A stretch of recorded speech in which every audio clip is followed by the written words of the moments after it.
Sejam bem-vindos a mais uma edição do Future of Money, o seu podcast semanal aqui na Exame. E o meu convidado de hoje é o Felipe Persigo, fundador do Meu Plano Cripto. Olá, Mari, tudo bem? Oi, pessoal. Prazer poder estar aqui com vocês.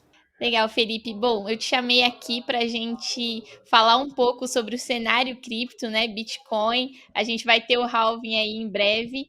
Então, eu queria saber quais são as suas perspectivas para o Bitcoin e para as criptomoedas nesse ano e para os próximos anos, né? A gente teve aí um momento bem ruim no ano passado e agora a gente está caminhando para uma melhora. Será que essa melhora ela vai engrenar assim para os próximos anos ou a gente ainda vai ter mais desafios pela frente?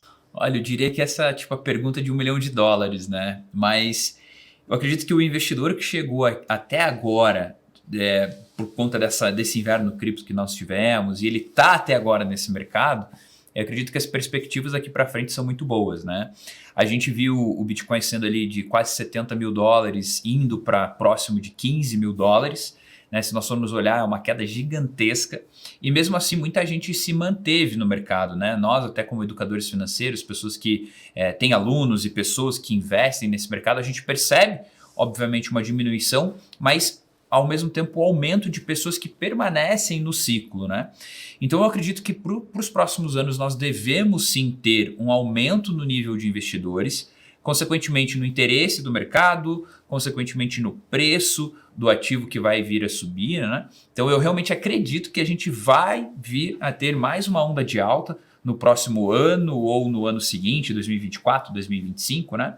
Principalmente por conta do halving. Acho que a gente vai falar um pouquinho mais sobre isso também, mas eu acredito plenamente que isso que nós estamos vivendo é um ciclo do mercado, é só um momento e isso vai passar em algum momento. Então, já aproveitando para falar sobre o halving, você acha que o Bitcoin, até por conta do halving, vai ser o protagonista desse novo ciclo de alta do mercado? E aí, se você puder também explicar para quem está assistindo, né, como que funciona o Claro. halving? Bom, eu acredito que o Bitcoin vai ser quem vai trazer todo mundo para cima no halving, né? O que é o halving? Até para que todos possam estar na mesma página. O halving ele é um evento que acontece a cada 210 mil blocos de mineração ou de validação, que daria mais ou menos a cada 4 anos. Tá? É uma estimativa de a cada 4 anos, porque cada bloco demora uma média de 10 minutos e a matemática ali, né, de 210 mil blocos vezes 10 minutos, divididos por hora, enfim. Não vou aqui me estender na conta matemática, mas estima-se que chega ali a cada 4 anos. Se nós formos olhar historicamente, sempre que acontece o halving, existe uma narrativa do mercado em relação à expectativa do halving, e isso faz com que novos investidores entrem, o preço do Bitcoin começa a subir, mais investidores começam a olhar que realmente aquela história do halving é verdadeira e o preço normalmente dispara. A gente viu isso 3 outras vezes acontecendo. Em 2020, inclusive, foi a última vez que nós tivemos o halving. E o que aconteceu depois? O preço do Bitcoin disparou, né? E eu acredito que no ano que vem, quando nós tivermos esse evento, o preço do Bitcoin vai disparar. Óbvio que se nós formos olhar em termos percentuais, provavelmente outras criptomoedas elas vão performar melhor do que o Bitcoin, por conta da sua capitalização de mercado, por conta do volume financeiro que vai entrar em cada uma dessas criptos, mas o Bitcoin vai ser o protagonista, vai ser quem vai puxar todo o mercado para cima, assim como tem sido em outros anos, né? Mas óbvio que nós vamos ter ali diversos protocolos novos que vão surgir, protocolos que já existem que também devem subir a questão do preço, meme coins que estão aí no mercado e talvez vieram para ficar, né? A gente vai ver novas coisas surgindo como Doge, Shiba, Pepe, enfim, outras que a gente nem sabe ainda quais são, mas que vão surgir e vai trazer um volume financeiro para elas. Mas eu estou bem otimista, eu acredito que o mercado ele deva voltar a subir nos próximos anos aí sim. Legal. E qual que é a sua opinião, então, sobre essas outras criptomoedas, né? Além do Bitcoin, a gente tem uma grande variedade, né, de Uhum, criptomoedas, cada uma com o seu projeto. Agora a gente também tem as criptomoedas de inteligência sim. artificial e as próprias meme coins. Qual que é a sua opinião? Como é que a pessoa que quer investir, ela seleciona esses projetos, né? Porque Bitcoin é uma criptomoeda que já se consolidou no mercado, Uhum. né? Aí a gente também tem Ethereum, mas o que vem depois disso ainda gera um pouco de dúvida. e Claro. até por conta da diversidade, né, dos tipos de projetos. Então, como é que a pessoa que quer investir seleciona isso? Não, com certeza. Mari, até eu vou voltar na pergunta anterior, porque eu acabei falando sobre o halving, mas eu não expliquei exatamente o que o halving faz no Bitcoin. Então é Pode um ficar à ponto vontade. interessante aqui. O que acontece? Né? Eu expliquei dos blocos de mineração, coisas assim. O halving ele é um evento que corta a recompensa dos mineradores pela metade. Então isso faz com que a oferta em circulação do Bitcoin diminua, ou melhor, a emissão de novos Bitcoins diminua. Quando acontece essa diminuição da oferta, mas a demanda permanece a mesma, ou o aumento da demanda vem, o preço tende a explodir por uma questão de oferta e demanda, que até se a gente for estudar economia ou outras coisas assim, a gente consegue ter plena noção de como isso funciona, tá? Então só para voltar ali no tema de halving. Falando de criptomoedas, altcoins e coisas assim, eu acredito que a primeira coisa que o investidor tem que ver é olhar o mercado cripto como o mercado tradicional. Como assim?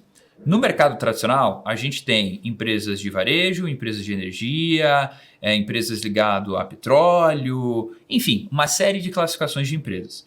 Quando a gente olha para o mercado cripto, infelizmente muitas pessoas ainda olham como talvez um cassino ou um lugar onde tem diversos projetos e coisas que dão dinheiro. Se o investidor começar a olhar o mercado cripto, e até venho convidar todos a olharem dessa forma, olhar o mercado cripto como o mercado tradicional, nós vamos ver que existem projetos ligados à inteligência artificial, projetos ligados ao mundo DeFi, que são as finanças descentralizadas. Nós vamos olhar também que existem projetos ligados a dApps, que é a criação de aplicações descentralizadas, jogos, empréstimos e uma série de outras classificações. Cada classificação vai ter seu risco, né? Então, por exemplo, Bitcoin é a soberana, nem existe uma classificação exata para ela, mas o risco do Bitcoin é muito menor do que o risco de um aplicativo DeFi, por exemplo. O aplicativo DeFi ele tem bem menos risco do que um aplicativo, do que um jogo NFT e assim por diante. Então, olhar como classificações é muito importante, porque aí a gente começa a deixar de olhar como um cassino ou projetinhos que vão dar algum dinheiro e a gente passa a olhar como empresas, tecnologia e coisas nesse sentido.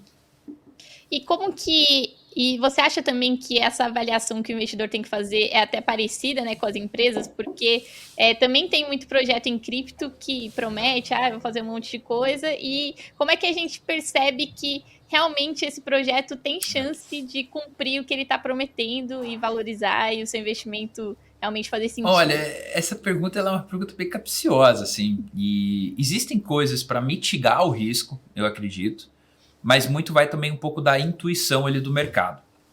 Como assim? A gente não tem no mercado cripto, por exemplo, indicadores econômicos como no Bitcoin, como no mercado tradicional. Então, sei lá, no mercado tradicional eu consigo saber se uma empresa está dando lucro, qual a receita, geração de caixa, despesa, empréstimo, alavancagem.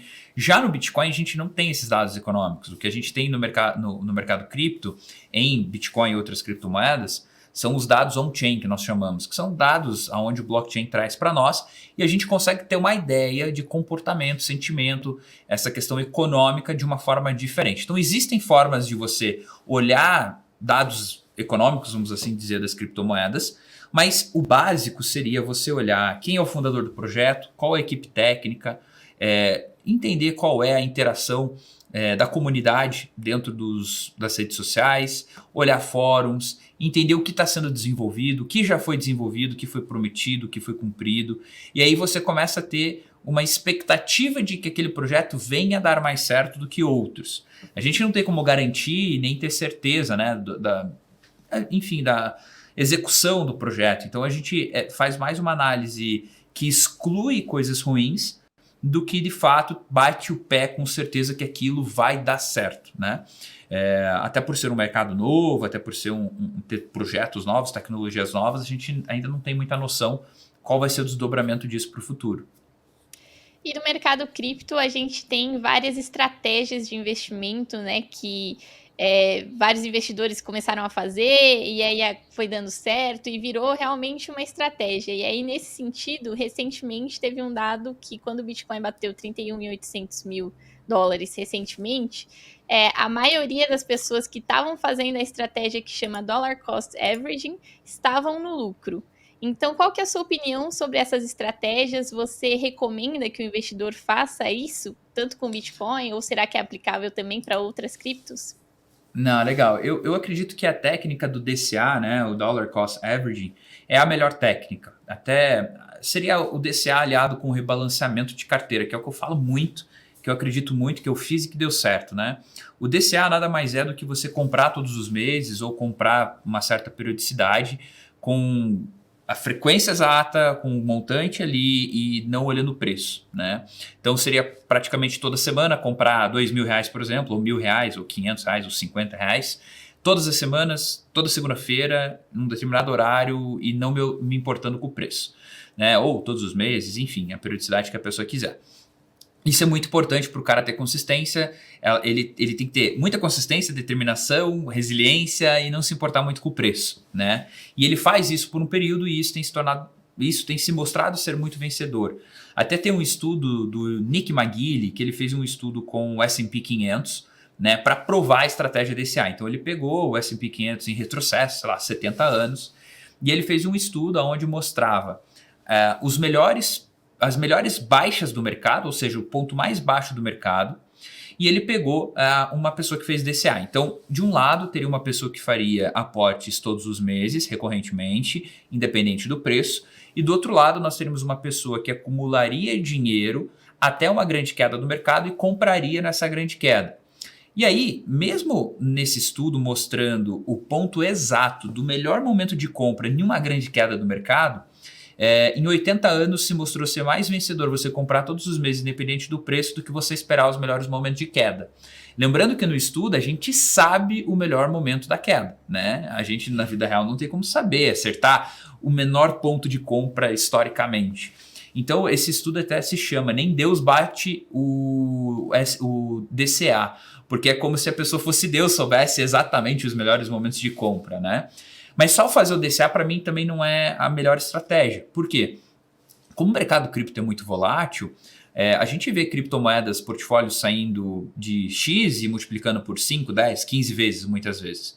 E se essa pessoa pega toda essa alta e não vende, essa pessoa no momento ela vai ter uma retração no portfólio e ela vai perder dinheiro ali, vai perder a oportunidade de colocar dinheiro no bolso. Então eu acredito que você deva fazer o DCA, mas quando o mercado de alta vier, você vá fazendo os descasques que nós chamamos, né? Vá vendendo de pouco em pouco, em faixas de preço e vá acumulando caixa para quando vier o próximo ciclo. E como que fica para trabalhar também a parte emocional, né, de investir em cripto, que é um ativo super volátil? Porque a gente pensa no perfil brasileiro, né? Assim, renda fixa ainda faz muito sentido, mas é unânime entre os especialistas que o brasileiro ele quer ficar rico. Então, ele quer investir em algo que vá trazer mais lucro para Sim. ele, no curto, no médio, no longo prazo. Então, como é que fica essa parte de trabalhar o emocional, né? Você acha até que o DCA pode ser uma alternativa para isso? Olha, vários livros que eu li assim, sobre o mercado financeiro, todos eles chegavam a uma conclusão de que quem arrebenta com o investidor não é o mercado, é o emocional do investidor, né? Então, com certeza o emocional é algo que tem que ser treinado. Até quando alguém chega e fala assim, Felipe, eu tenho um dinheiro, eu quero botar 100% em cripto. Eu falo, não faça isso. Coloque 10% desse dinheiro. Por quê? Porque essa pessoa, quando vê a primeira desvalorização, ela vai querer vender tudo com medo de perder tudo. Né? Isso é muito comum no mercado, seja mercado cripto ou mercado de ações, a pessoa perde um pouquinho e ela acha que vai cair para sempre e que ela nunca mais vai recuperar o dinheiro. Então, saber controlar essas emoções é muito importante. Normalmente a gente cai em alguns vieses de que a gente sabe mais que o mercado ou que a gente sabe mais do que a experiência de todas as outras pessoas que já viveram o mercado de baixa ou de alta. Então é muito importante. A dica que eu dou é começa com pouco, escuta quem já viveu ciclos, né, dentro desse mercado. Eu lembro que em novembro de 2021, em outubro de 2021 eu fiz uma live falando sobre o inverno cripto e como que a gente deveria se preparar para esse momento. Tive muita gente, Mari, que assim, esculachou nos comentários. Ah, você não sabe o que você está falando, porque o Bitcoin agora vai a US$110 mil. Não, porque dessa vez é diferente, o ciclo nunca mais terá ciclo de baixa. Enfim, hoje em dia virou quase que um NFT isso aí, porque, vou te falar, todo mundo que estava ali e falou isso, eu não estava falando que o inverno cripto ia vir naquele momento, mas eu estava ensinando as pessoas como se preparar, né? E da mesma forma agora, muitas pessoas estão desacreditadas com a alta. Então, não, eu acho que nunca mais vai subir, eu acho que nunca mais os criptomoedas vão dar certo. Mas isso são vieses na nossa cabeça que a gente acha isso e toma como uma verdade, né? E isso tem que cuidar muito. Então, qual que é a sua dica, né, para a pessoa que agora ela tá pessimista, ela acha que tudo que está acontecendo recentemente é só, assim, fogo de palha, né? Porque agora recentemente teve vitória da Ripple, né, contra a SEC, teve gigantes do mercado financeiro entrando, né? E depois a gente pode falar um pouco mais sobre isso também, mas qual que é a sua dica para quem não tá botando tanta fé, Olha, mas mesmo assim quer investir? eu diria assim, você não sabe tudo, assim como eu também não sei tudo, né? Como assim você não sabe tudo? O mercado gira todos os dias centenas de milhões, bilhões de dólares. O mercado cripto próprio, alguns bilhões de dólares por dia são transacionados. E eu tenho certeza que, assim como eu, você não sabe 100% do que são, de quem é esse dinheiro, se é gente nova querendo investir, se é um grande bilionário que começou a acreditar em cripto, ou se é uma grande empresa, um grande fundo. A gente não tem como saber. O que a gente consegue saber é que o mercado está indo para um lado. A gente viu empresas querendo criar ETFs de cripto, nós vemos as empresas de cripto crescendo, o mercado, por exemplo, com a vitória da Ripple na SEC, a gente viu que eles estão olhando de uma outra forma, então tem menos risco como tinha antes, e uma série de outras coisas. Evoluiu muito o mercado cripto. Em 2017, nem passaria, acho que na cabeça de ninguém fazer uma live sobre cripto, porque era uma coisa muito fora do comum. Hoje em dia já é uma coisa muito mais no dia a dia, principalmente das pessoas do mercado financeiro, as pessoas que buscam notícias, conteúdos, né?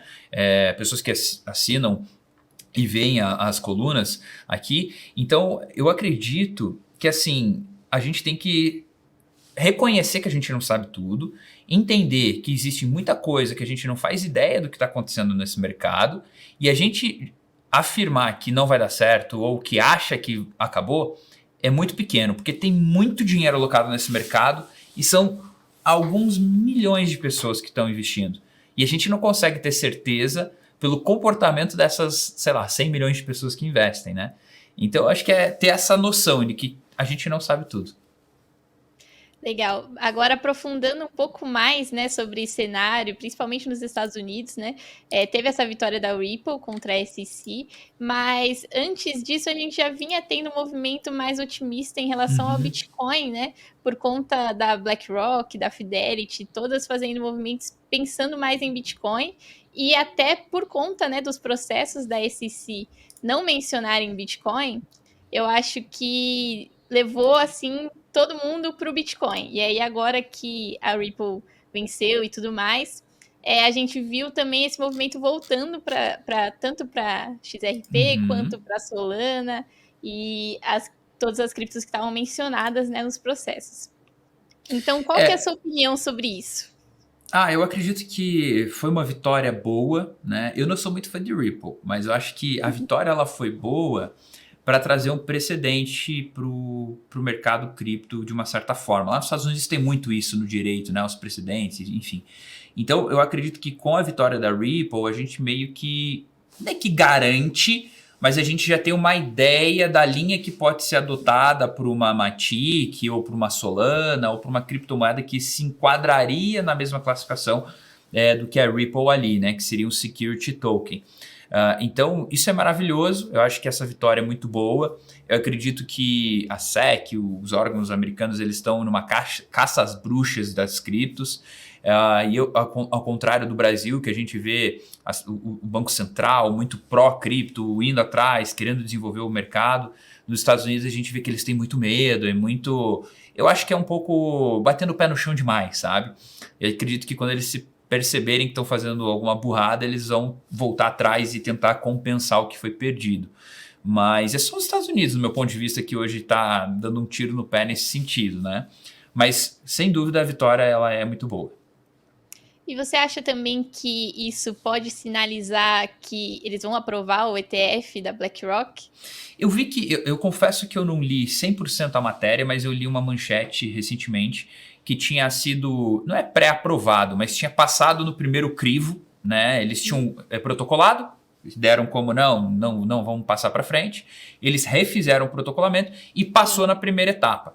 Então, assim, quando a gente olha isso, passar na primeira etapa, seja lá qual seja ela, né, o que significa, já é um grande avanço. Né? Outras empresas como a Grayscale já tinha tentado criar um próprio ETF, eles têm um fundo de Bitcoin, um dos mais antigos do mercado, eles tentaram converter esse fundo, que é uma réplica de um índice de Bitcoin lá, que, enfim, eles tentaram replicar isso em um ETF, mas não conseguiram. Então a BlackRock, acredito que por ser também a maior, né, gestora do mundo, tem suas certas facilidades e entendem mais do mercado nesse sentido, tem mais moral, vamos assim dizer, conseguiram isso, são muito mais bem assessorados e por isso que passou. Então eu acho que isso é muito bom, principalmente porque é uma gestora gigantesca, são acho que 12 trilhões de dólares sob gestão. Então, se a gente pensar aí que talvez 1% dessa carteira pudesse ser recomendada para cripto, a gente já estaria falando aí 100 bilhões, fiz de cabeça o cálculo, acho que é 100 bilhões. Então, isso já é mais ou menos 15% do mercado total de Bitcoin. Então, isso já traria ali um ânimo, um pump, vamos assim dizer, para o preço, e com certeza criaria um efeito manada gigantesco de muitas pessoas querendo entrar com dinheiro nisso. Você acha que a aprovação do ETF colocaria o protagonismo do mercado todo no Bitcoin ou também incentivaria o investimento em outras criptos? Eu acho que no primeiro momento em Bitcoin, tá? Mas até estava conversando hoje e essa pergunta foi levantada, né? Será que o Bitcoin ele vai ter mais market cap ou mais dinheiro alocado do que o Ether, por exemplo? Eu acho que no primeiro momento, sim, o Bitcoin vai ser o protagonista, mas quando esses fundos começarem a descobrir as outras, porque para pensar, né, eles estão descobrindo o Bitcoin agora, se interessaram pelo Bitcoin agora.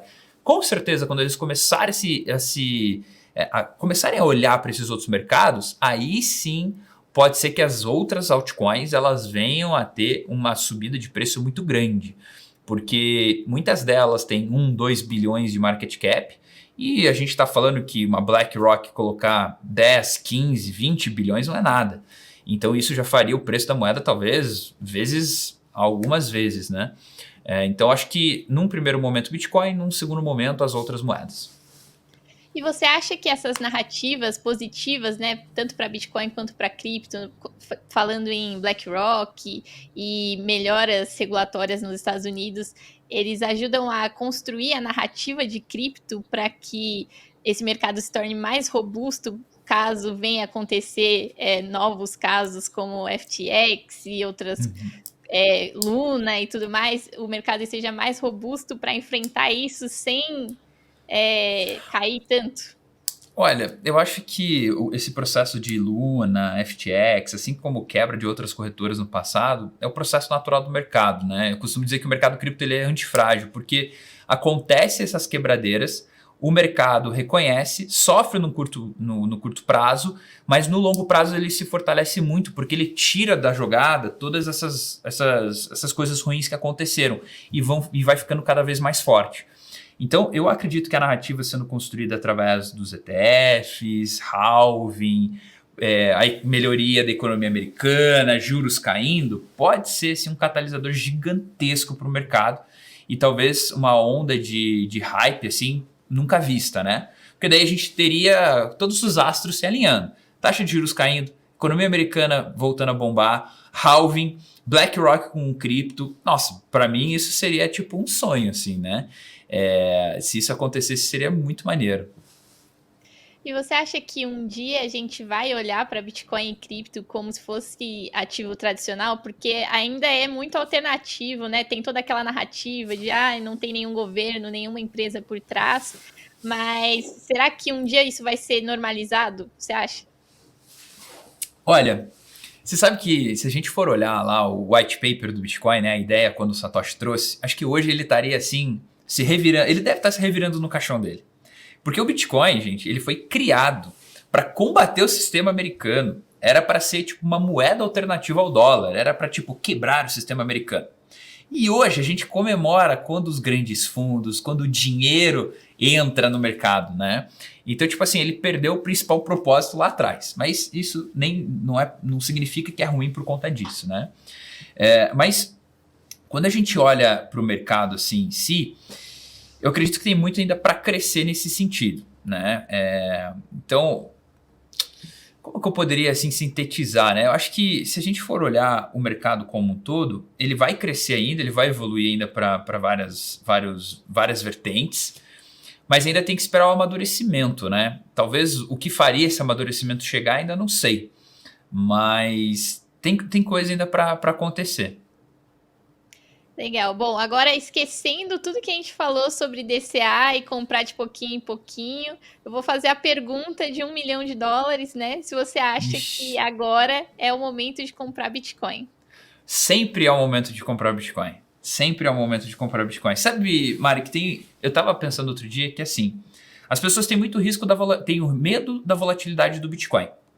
Eu acredito que você comprar um Bitcoin hoje, ele tem menos risco de você perder dinheiro do que você ficar com o dinheiro na conta esperando o Bitcoin cair até um preço que você acredita ou deixando de comprar cripto. Então, tem mais risco você não ter Bitcoin do que você ter.